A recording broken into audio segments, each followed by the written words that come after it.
మాట్లాడే ముందు బాలయ్య బాబా ఒక్క డైలాగ్ ఇంకొకసారి చెప్పాలి. నేను మరీ అభిమానులు అడుగుతున్నాను. ప్రపంచ పటం కట్టిన పంచకట్టు నా తెలుగు భాష.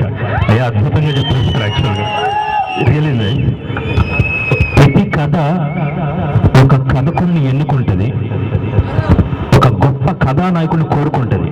ఈ గౌతమిపుత్ర శాతకర్ణి అనే అతను ఒక యుగ పురుషుడు. ఆయన ఆ కథను తీసుకెళ్లి బాలయ్యబాబు చెప్పినప్పుడు, కథ మొత్తం అయిపోయిన తర్వాత బాలయ్యబాబుతో చెప్పానమాట, సార్ నేను సినిమా చూసేసానండి గౌతమిపుత్ర శాతకర్ణి అని. కథ చెప్తున్నప్పుడు ఆయన వేళ కదలికలు. ఫస్ట్ నేను చిన్న డైలాగ్ చెప్తున్నాను, నా కత్తి కంటే నెత్తుటి చుక్క ఇంకా పచ్చిగానే ఉంది అని బాలయ్యబాబుతో అంటాను. అనగానే ఆయన కళ్ళు మారుతా ఉన్నాయి. అది బాలయ్యబాబు ముందే చెప్పేస్తున్నాను సార్, క్షమించండి, అభిమాన ఎక్సైట్మెంట్ అది. చెప్తా ఉన్నప్పుడు బాలయ్యబాబు నేను చెప్తున్నాను కథ, సోఫాలో ఆయన పక్కన కూర్చున్నారు. కథ చెప్తున్నాగానే ఆయన ముఖ కదలికలు, ఆయన చెయ్యి ఇలా వెళ్ళిపోయింది, ఆయన వేళ కదలికలు. ఆహా, నా శాతకర్ణి ఇతనే. ముందు పూర్తిగా శాతకర్ణి కథ చెప్తున్నప్పుడు నేను ఈ శాతకర్ణిని చూశానన్నమాట. దాని తర్వాత ఆయన నిద్రపోవట్లేదు, నన్ను నిద్రపోవట్లేదు అన్నమాట. ప్రతి ఒక్కరికి ఒక్కొక్క అదృష్టం దొరికిద్దండి. యాక్చువల్గా నేను చిన్నప్పుడు మా తాతయ్య గారు జాగర్లమూడి రమణయ్య గారు గుంటూరులో పోలీస్ ఆఫీసర్గా పనిచేశారు. పిక్నిక్ అంటే మాకు తెలిసింది, ఇక్కడ మా బాబాయ్ గారు రాజా గారు ఉన్నారు, జేవిఆర్ గారు ఉన్నారు. పిక్నిక్ అంటే మా వాసుమయ్య గారు ఇక్కడ ఉన్నారు. పిక్నిక్ అంటే మాకు తెలిసింది అమరావతి అండి. ఇక్కడ అమరావతి వచ్చేవాళ్ళం, ఇక్కడ కృష్ణా నదిలో పడవదేటాలు వెళ్ళడం, సర్వి చెట్లు ఎన్ని ఉంటాయి అన్నమాట. ఎన్నిసార్లు వచ్చినా నాకు లెక్కలేదు, ఎన్ని పుట్టినరోజులకు వచ్చినా లెక్కలేదు.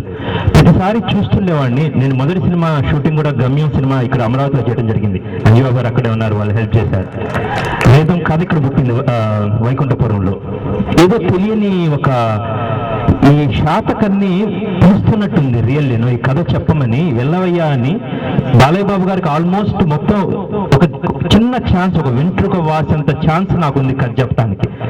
కొమ్మినేని వెంకటేశ్వర గారు వచ్చి ఒక అపాయింట్మెంట్ ఉంది, వెళ్ళి కథ చెప్పండి అని. కథ చెప్పిన తరువాత నా జీవితం ధన్యమైంది అనిపించింది. ఏదో కెమెరాస్ ఉన్నాయి అని ఉగాది రోజు అబద్ధం చెప్పట్లేదు. బేసికల్గా చాలా సినిమాలు తీశాను, కానీ ఈ సినిమా గౌతమిపుత్ర శాతకర్ణి లోపల చూస్తూ ఉంటే మీకు త్వరలో అమరావతి మ్యూజియం, ఇక్కడ మనం దౌర్భాగ్యం ఏంటంటే ఇక్కడ ఏమీ లేదు. లండన్ లో గుంటూరు కలెక్టర్ గా ఉండే వాల్టర్ ఇలియట్ ఆయన మొత్తం ఇక్కడ ఎక్స్కవేషన్ చేసి, లండన్ గ్యాలరీ లండన్ లో మీరు ఓకే అందరు చూస్తా ఉన్న గూగుల్లో ఒకసారి అమరావతి మార్బుల్స్ లేదా అమరావతి లండన్ మ్యూజియం అని కొడితే కొన్ని వందల పేజీలు వస్తాయి అన్నమాట. ప్రతి అమరావతి శిల్పి అంత గొప్ప శిల్పి లేడు. ఆ మొహంలో కానీ ప్రతి భావం పలికించగలరు. అంత గొప్ప జాతి, అంత గొప్ప తెలుగు జాతి.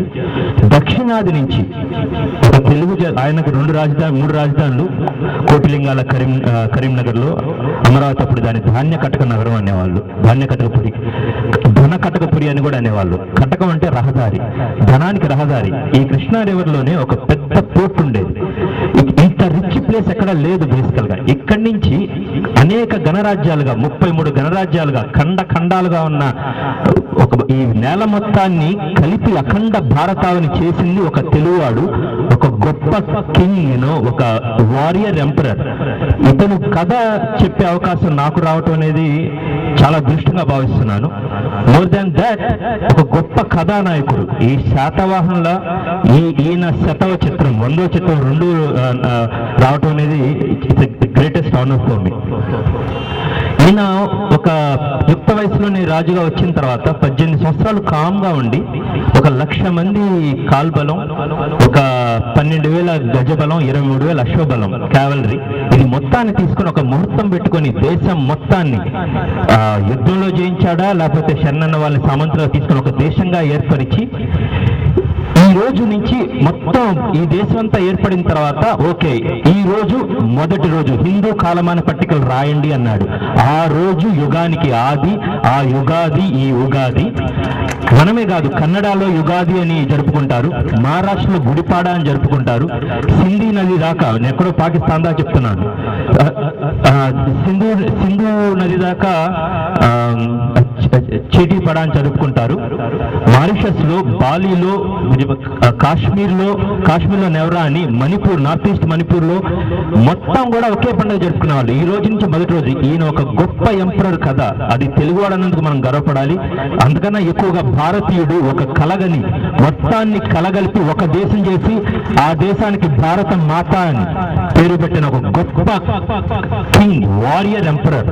ఆయనకి యుద్ధం అంటే ఇష్టం అనుకుంటారు అందరూ, కానీ అతను శాంతి కోసం యుద్ధం చేస్తున్నారు, ఇందాక బాలయ్యబాబు చెప్పినట్టు.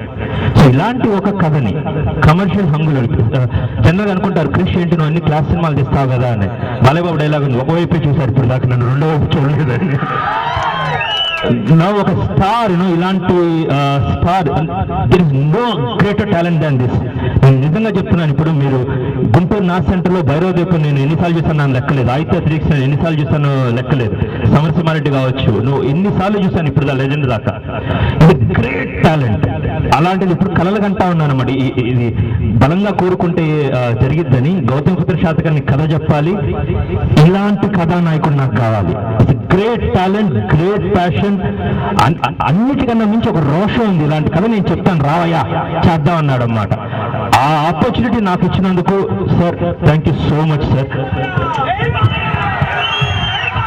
జయ బాలయ్య 100వ సినిమా, నందమూరి బాలకృష్ణ గారి 100వ సినిమా ఎలా ఉండాలని అభిమానులు అనుకుంటున్నారు.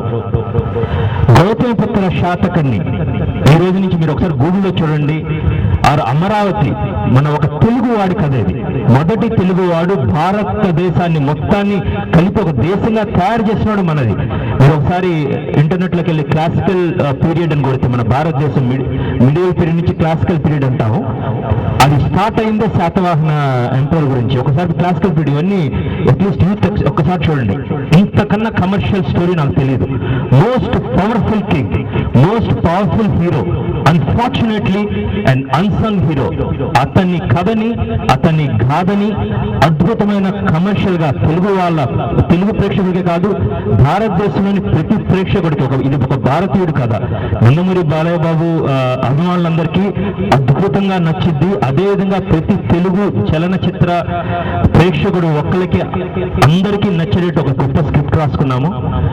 నా thanks to my producers, my dad Rajiv Reddy. ఆయన నాన్నగారు సెట్స్ చేస్తున్నారు అక్కడ, అమరావతి సెట్ క్రియేట్ చేస్తాం చిలుకూరు దగ్గర.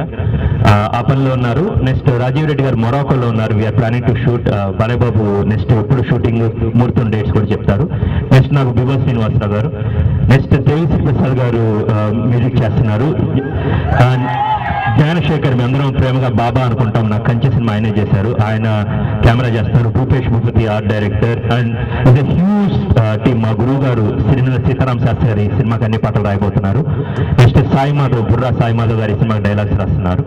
ఒక హ్యూజ్ సెటప్ తోటి ఈ సినిమా మీ ముందుకు వస్తున్నాం. ఈ ఆపర్చునిటీ నాకు ఇచ్చినందుకు ఇంకొకసారి ఈ తెలుగు తల్లికి, ఈ అమరావతి గడ్డకి, బాలయ్య బాబుకి ధన్యవాదాలు చెప్పుకుంటూ ఇంకొకసారి శ్రీ దుర్మితి నామ సంస్థ శుభాకాంక్షలు.